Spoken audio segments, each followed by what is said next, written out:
करे टराई पढ़ा लभ के पढ़ाई पलंगिया खूबे गहिलता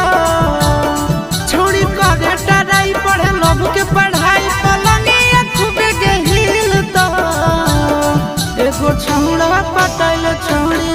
सैया के मजा मिलता एगो छौड़ा पटैल छौड़ी